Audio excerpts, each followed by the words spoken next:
amikor a biztonsági problémák előkerülnek, akkor nagyon sokan a hálózatos kollégákhoz fordulnak. Miért? Mert általában nincsen biztonsági szakember a cégben, vagy nagyon kevés van. Ráadásul ugye idáig az informatikai problémáknak egy jó részét a hálózatos kollégák oldották meg. De hát ugye a hálózat köti össze az internettel, meg az összes többi rendszere. A támadásoknak a jelentős része is a hálózaton keresztül jön.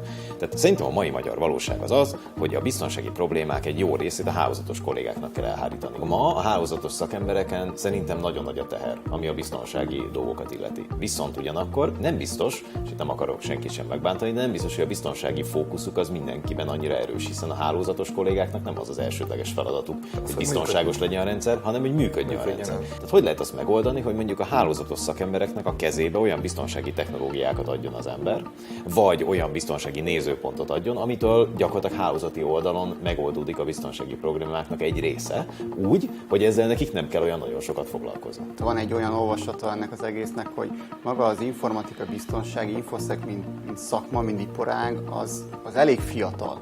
Hogy mit adjunk a kezükbe, amivel valamit tudnának kezdeni.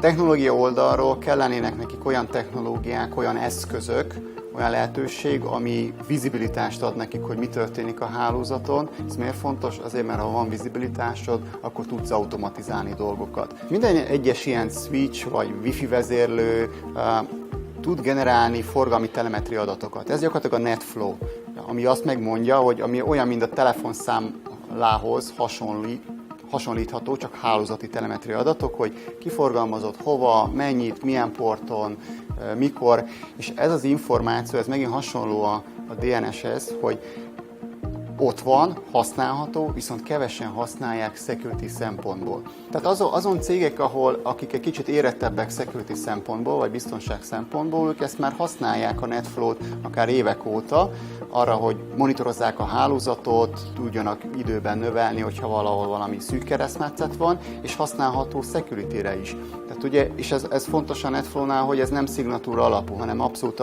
ilyen viselkedés. Tehát azt nézem, hogy felállítok egy úgynevezett baseline-t, hogy mi a norma. Tehát egy adott végpont mennyi forgalmat bonyolít. Vagy ha van egy nyomtatóm, és az a nyomtató csak a nyomtató szerverrel szabad, hogy kommunikáljon. Hogyha az a nyomtató elkezd e-maileket kiküldeni, meg SSH-zni, meg IRC forgalmat bonyolítani, tehát az nyilván az egy eltérő a normához képest. Tehát ugye mindenkinek azt javasoljuk, hogy a budgetbe építsék bele ugyanúgy, tehát a hálózatos kollégák is építsék bele a biztonsági jellegű komponenseket, és ne csak rutinból, zsigerből tegyék bele azt, hogy hát a tűzfalra kell költeni, meg a megújítására kell költeni, meg esetleg kell egy másik is belőle, vagy egy behatolásvédő, hanem ezeket a fejlett technológiákat is tegyék mellé. És akkor itt jön be esetleg egy újabb aspektus, amiről érdemes beszélnünk, azok a törvények.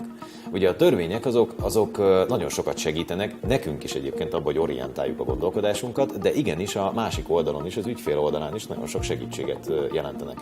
Például az 50-es törvény, ami ugyan nem vonatkozik az általános piaci szereplőkre, de egyébként mindenkinek javaslom. Ajánlásnak ott sem rossz. Abszolút olvass el, hiszen Magyarországnak van arra egy átgondolt kiberbiztonsági stratégiája és törvénye, hogy hogyan védje meg például. Szintek besorolás, tehát már pontosan, az is egy jó kiindulópont lehet. Tehát magyarán a piaci szervezeteknek, az általános privát szférának is javasoljuk, de egyébként az állami igazgatási szerveknek pedig kötelező, az állami tulajdonú szervezeteknek is. Tehát meg kell nézniük azt, hogy mi van ebben a törvényben. És ezekhez már végrehajtási utasítások is vannak. Tehát részletesen meg lehet azt nézni, hogy a különböző szinteknek hogy kell megfelelni. Tulajdonképpen az a lényeg, hogyha végig gondoljuk, a hálózatos kollégáknak a kezében nagyon sok eszköz van. Mert ott vannak a technológiák, ott vannak mellette a budget jellegű téma, mert egyébként általában azért van budget, pláne hogyha ügyesen mozognak ebben a témában. Ott vannak a törvények, amikkel ezt a dolgot meg lehet támogatni, és ne hagyjuk ki az incidenseket, amelyeknek a felgöngyölítése, pláne az utókezelése, mondjuk például egy ilyen kriptoware, egy ilyen ransomware, ez hihetetlen energiát emészt fel egy szervezettől. Én mindenkinek azt mondom ma, hogy szerintem a kiberbiztonság és a kiberbiztonsági szakemberek az lesz a jövő egyik szakmája. Ugye mi is azt mondtuk, hogy a Cisco, a T-Systems tudása az éppen abban van a biztonsági területen, és specialisták vagyunk. Nincs erre pénz, meg állandó igény az, hogy legyen ott egy csapat, nekik pedig lehetőség ez, hogy gyakorlatilag igénybe venni az ilyen jellegű szolgáltatást. Azzal lehet számolni pontosan, hogy mennyi erőforrás, illetve mennyi budget éves szinten. Ez egy jó megoldás lehet azoknak a cégeknek, akik már nyitnának e felé, de még azért annyit nem tudnak rákölteni.